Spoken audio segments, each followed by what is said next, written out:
Бажаю здоров'я, шановні українці.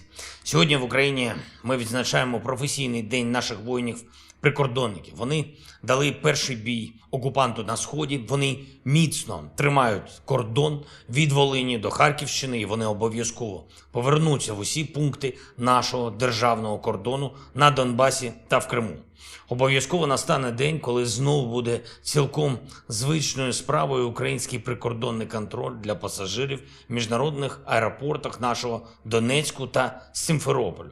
Окупанту точно не вдасться відібрати у нас мир, який є природньою частиною українського характеру. Мир і прагнення волі для всієї нашої держави, для всіх наших регіонів, міст і громад. Обов'язково здобудемо. Хочу зараз особливо відзначити наших воїнів-прикордонників, які разом з усіма силами оборони та безпеки України захищають нашу державу і наших людей в боях на Донбасі. Найбільш жорстокі напрямки – Мар'їнський, Бахмутський, Лиманський. Дякую вам, воїни.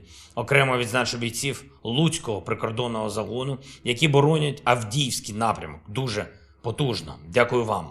Південні напрямки, де підрозділи наших прикордонників завжди ефективно мінусують окупанта. Дякую вам.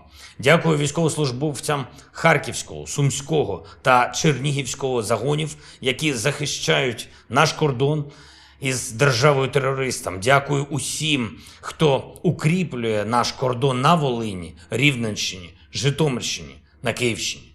Говорив із президентом Франції Макроном.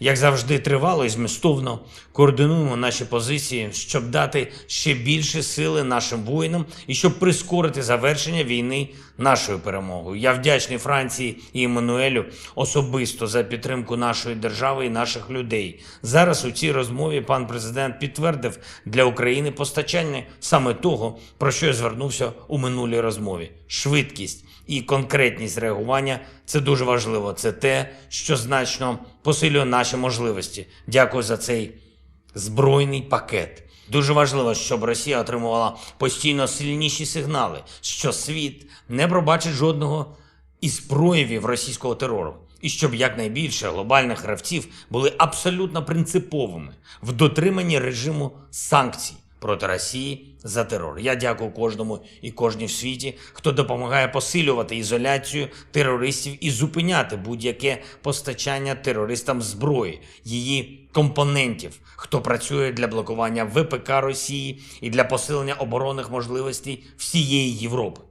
За підсумками цього тижня я хочу особливо подякувати нашим партнерам із Данії за Цезарі, зі Словенії за бронетехніку, з Іспанії за танки, з Німеччини за додаткові оборонні наміри щодо бронетехніки і снарядів за ППО. Дякую Америці за фінансування обсягом $1 250 мільйонів для підтримки нашого бюджету та стійкості. Дякую Нідерландам за рішення парламенту щодо тренування українських воїнів на передових західних системах. Дякую Італії за активність заради скорішої відбудови нашої держави. Дякую Хорватії за нову допомогу у лікуванні наших захисників після поранень в боях.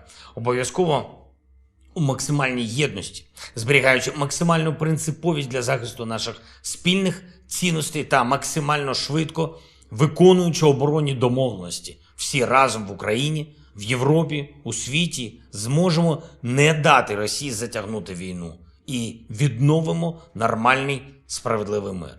Слава усім, хто в бою заради України, світла пам'ять усім нашим героям різних часів, які віддали своє життя за незалежність. Слава Україні!